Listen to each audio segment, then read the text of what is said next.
Hello everyone. इस video के अंदर हम देखेंगे कि लास्ट के जो 6 मंथ्स हैं एग्जाम से पहले कि उसे आपको किस तरीके से यूज़ करना है। डिफरेंट स्ट्रैटेजीज यहाँ पर मैं आपको बताने वाला हूँ, जो भी आपको यहाँ पर सूटेबल लगती है उसे आप फॉलो कर सकते हैं। तो 6 मंथ्स प्लान देखेंगे हम, लास्ट के 200 डेज को किस तरीके से यूज़ करना है वो हम यहाँ पर देखेंगे। Now month by month plan आप यहाँ पर बना सकते हैं। सबसे पहले तो एक स्ट्रैटेजी तो कुछ इस तरीके से रहेगी, if you are preparing already for last let's say 1 year और 6 मंथ्स, तो उस केस के अंदर आपको आखिरी के जो 3 से 4 महीने हैं उनको रखना है रिवीजन के लिए। मींस कि आप यहां पर जनवरी एंड तक आप कोशिश करें कि आपका जो सिलेबस है या फेब मिड तक आपका सिलेबस कंप्लीट हो जाए, और उसके बाद आखिरी के जो 3 से 4 महीने का टाइम बचेगा वो कंप्लीटली डेडिकेट आपको करना है जो प्रीलिम्स एग्जाम है उसके लिए। बिकॉज प्रीलिम्स जो है वो काफ़ी डाइसी रहता है, क्वेश्चंस कहीं से भी आ जाते हैं और वहाँ पर बहुत सारे लोगों का जो सिलेक्शन होता है वो रुक जाता है, बिकॉज फिल्ट्रेशन प्रोसेस कुछ इस तरीके से काम करता है। तो यहाँ पर आखिरी के 3-4 महीने आप सिर्फ प्रीलिम्स रिलेटेड डेडिकेशन स्टडी के लिए रख सकते हैं। तो कोशिश करें जैन से फेब तक आप अपने सिलेबस को कंप्लीट कर लें, अगर आप पिछले 6 महीने से तैयारी कर रहे हैं उनके लिए, या फिर पहले से तैयारी कर रहे हैं उन लोगों के लिए। लेकिन कुछ लोगों ने हो सकता है कि पहले ज़्यादा तैयारी नहीं करी और वो ये सोच रहे हैं कि आखिरी के 6 महीनों में क्या किया जाए। तो मंथ बाय मंथ हम देखते हैं कि किस तरीके से तैयारी करी जा सकती है। ना देखिए, आप यहाँ पर नवंबर मंथ जो है, दिसंबर एंड जनवरी, इस तरीके से हम चलेंगे और यहाँ पर आप मंथ वाइज कुछ सब्जेक्ट्स को पिक कर सकते हैं। सिर्फ ये जो सजेस्टिव जो सब्जेक्ट्स है वो मैंने यहाँ पर आपको बताएं। जैसे आप नवंबर मंथ में एंशियंट, मिडीवल और मॉडर्न को कवर कर सकते हैं, क्योंकि आर्ट एंड कल्चर इसी से मिलता जुलता है, तो दोनों के बीच में कनेक्शन बनाना भी आपके लिए ईजी हो जाएगा। तो इनको लेकर चल सकते हैं। जस्ट मेक श्योर कि नवंबर के महीने में आपका जो हिस्ट्री वाला पोर्शन है वो कंप्लीट हो जाए। आर्ट एंड कल्चर जो है वो आपको कंप्लीट करना है। इसमें बहुत एग्जॉस्टिव स्टडी नहीं करनी है क्योंकि अभी टाइम ज़्यादा नहीं है।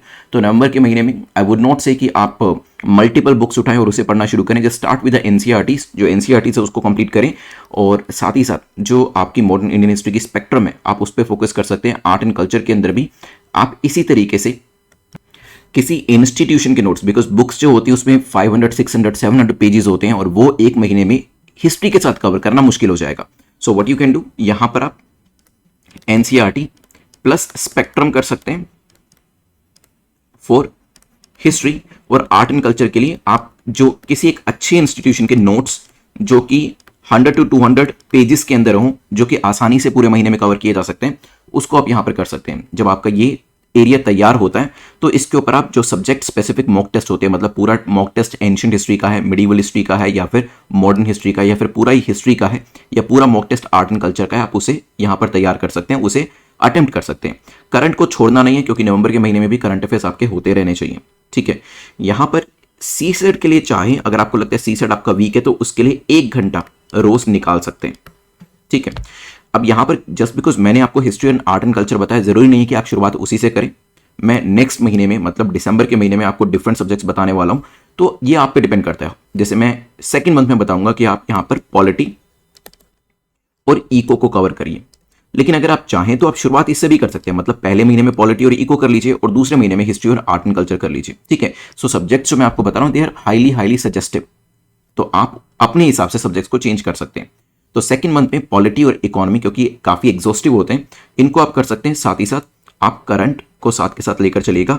करंट में भी डूबना नहीं है, जस्ट मेक श्योर कि जो भी सोर्स आप कवर करें एक ही सोर्स से कवर करें, क्योंकि टाइम ज्यादा नहीं है, और 1 से 2 घंटे से ज्यादा टाइम आपको करंट अफेयर्स को कवर करने में 2 घंटे मान लीजिए यहां पर नहीं लगना चाहिए। ठीक है, तो पॉलिटी आप कवर कर सकते हैं। पॉलिटी के लिए जो एम लक्ष्मीकांत है आप उसे कवर करिए, और इकोनॉमिक्स के लिए जो एनसीईआरटी है प्लस जो न्यूज़पेपर के अंदर आपका इकोनॉमिक सेक्शन होता है। अगर आप कोई मैगजीन भी देखेंगे तो मैगजीन के अंदर भी इकोनॉमिक सेक्शन अलग से दिया होता है, क्योंकि मैगजीन्स के अंदर पॉलिटिकल न्यूज़ अलग होती है, इकोनॉमी रिलेटेड न्यूज़ अलग होती है, एनवायरमेंट इकोलॉजी की रिलेटेड न्यूज़ अलग होती है। तो उसमें जो इकोनॉमिक सेक्शन है जस्ट मेक श्योर कि वो आपका अच्छे से कवर हो।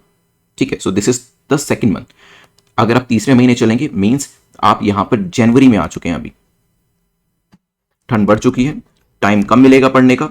यहां पर आप साइंस एंड टेक्नोलॉजी को कवर कर सकते हैं along with environment and geography. अगर आप देखेंगे एनवायरमेंट ज्योग्राफी का रिलेशनशिप भी है, तो इंटर रिलेशन बनाने में फिर दिक्कत नहीं होगी, आपको आसान रहेगा। प्लस आप करंट यहां पर कवर कर सकते हैं। ठीक है, ज्योग्राफी के लिए बेस्ट रहेगा कि 6th to 12th की जो एनसीईआरटी है वो आप कवर करिएगा, जीसी लियोंग कवर करिएगा। मैं कोई बल्कि बुक आपको नहीं बताऊंगा बिकॉज अभी टाइम नहीं है, 1 महीने में आपको ज्योग्राफी भी कवर करना है। और एनवायरमेंट के लिए आईसीएसई की 9th 10th क्लास की बुक्स आती हैं, आप उसको कवर कर सकते हैं। साइंस एंड टेक्नोलॉजी के लिए आई विल से कि आप जो न्यूज़पेपर या करंट अफेयर्स के अंदर साइंस एंड टेक्नोलॉजी आता है उसके ऊपर रिलाई कर सकते हैं, और इन तीनों चीज़ों को आसानी से टैकल किया जा सकता है 1 महीने के अंदर, क्योंकि यहाँ पर कोई स्पेसिफिक बुक नहीं है। ज्योग्राफी के अंदर एनसीईआरटी एनजीसी लियोंग है, एनवायरमेंट के अंदर भी अगर आप देखेंगे जो करंट का एनवायरमेंट होता है वो, और आईसीएसई की बिल्कुल बेसिक बुक्स हैं, और साइंस एंड टेक्नोलॉजी के अंदर आप न्यूज़पेपर के ऊपर रिलाई करके चल रहे हैं। ठीक है ना, नेक्स्ट मंथ आपका फरवरी का महीना आता है। Of course revision as it is आपकी चलती रहेगी, जो भी चीजें आपने ऑलरेडी पढ़ी हैं उसको रिवाइज तो करना ही है। साथ ही साथ इस टाइम पर आपका इकोनॉमिक सर्वे आ चुका होगा, आप उस पर फोकस कर सकते हैं। जो सी सेट है, सी सेट के ऊपर भी आप यहां पर ध्यान दे सकते हैं। साथ ही ज्यादा से ज्यादा मॉक टेस्ट जो है आप उसके लिए यहां पर अटेम्प्ट कर सकते हैं, उनका एनालाइज जो है वो एनालिसिस जो है वो भी यहां पर करना जरूरी है। अब सबसे इंपॉर्टेंट पार्ट हो जाता है रिवीजन, क्योंकि रिवीजन यहाँ पे ज्यादा कोई सब्जेक्ट्स नहीं है पढ़ने के लिए, तो जो चीजें हमने पढ़ी उसे रिवाइज करना भी जरूरी है। तो हमने पॉलिटी को कवर किया है, हमने इकोनॉमी को कवर किया है, हमने एनवायरमेंट को कवर किया है, हमने ज्योग्राफी को कवर किया है, हमने हिस्ट्री को कवर किया है, आर्ट एंड कल्चर को कवर किया है। रिवीजन करने में और फर्स्ट टाइम रीडिंग करने में काफी डिफरेंस होता है। जब आप फर्स्ट टाइम किसी बुक को पढ़ रहे होते हैं इट टेक्स टाइम, बट जब आप रिवीजन कर रहे होते हैं तो उसका 50% टाइम भी आपको नहीं लगता है, रिवीजन करने में बहुत कम टाइम आपको लगता है।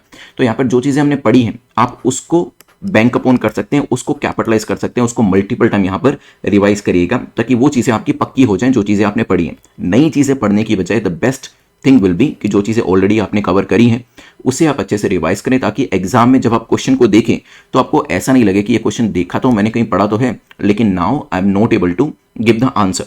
ऐसा कई बार लगता है क्योंकि रिवीजन हमारी अच्छे से नहीं होती है। तो यहाँ पर ये कोशिश जरूर करिएगा। नेक्स्ट मंथ में आप आएंगे तो यहां तक आपकी इंडिया ईयर बुक आ चुकी होगी, इसमें कुछ सिलेक्टिव एरियाज को हम कवर करेंगे। ठीक है, कुछ बजट की हाईलाइट जो होती हैं वो भी आ चुकी होंगी, उसको भी हम यहां पर कवर करेंगे। ठीक है, और करंट अफेयर्स जो है उसको भी हम यहां पर कवर करते हुए चलेंगे। साथ ही साथ हम लोग मॉक टेस्ट भी दे रहे हैं, और इस महीने में क्योंकि अगेन ज्यादा कुछ नहीं है तो हम सी सेट के ऊपर ज्यादा ध्यान दे सकते हैं। सी सेट का एरिया जो है वो काफी डिफिकल्ट होता जा रहा है, तो उसके ऊपर हम ज्यादा ध्यान देंगे 5th मंथ के अंदर।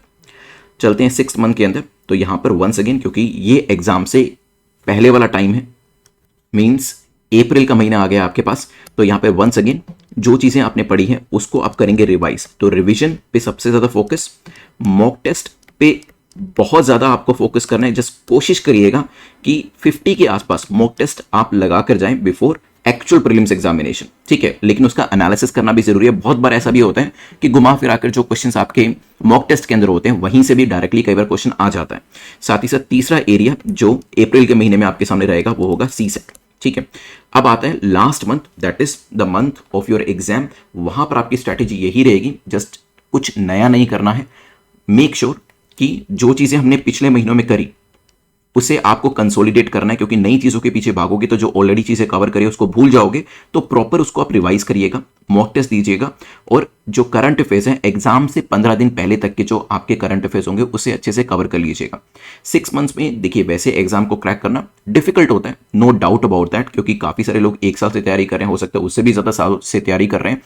लेकिन फिर भी अगर एक आपको शॉट लेना है यहां पर, और एक कह सकते हैं कि with the minimum possible time जो आपके पास अवेलेबल है उसके अंदर आप एक बार एग्जाम देना चाहते हैं, तो उस सिचुएशन के अंदर with the most you can say probability of cracking this examination can be determined, जिससे आप अगर इस तरीके से तैयारी करते हैं जिसमें आप मंथ बाय मंथ अपने सब्जेक्ट्स को डिवाइड करते हैं, करंट अफेयर्स और सी सेट को साथ में लेकर चलते हैं, फिर आप रिवाइज करते हैं उनको, फिर मॉक टेस्ट भी साथ साथ देते हैं, एंड देन जब एग्जाम आपके बिल्कुल पास आता है then the most focus is given to revision, mock test and C SAT. देखेंगे तो रिवीजन हमने 3 बार यहाँ पर कर ली है। एक बार हमने सब्जेक्ट को कवर किया, फिर हमने साथ के साथ उसकी रिवीजन करी होगी, सेकंड हमने बीच में 1 महीने में रिवीजन करी थी, और आखिरी का जो महीना है उसमें भी हम रिवीजन कर रहे हैं। इस तरीके से आप अपनी जो प्रिपरेशन है उसको स्ट्रेटेजाइज कर सकते हैं। इसमें बहुत सारी चीज़ें आप अपनी तरफ से भी ऐड कर सकते हैं, जो भी आपको लगता है कि हाँ मेरा सी सेट जो है वो वीक है तो उसको ज़्यादा टाइम देना है, या करंट अफेयर्स वीक है तो उसको ज़्यादा टाइम देना है। सब्जेक्ट्स आप अपने हिसाब से मंथ बाय मंथ बेसिस पे चूज कर सकते हैं।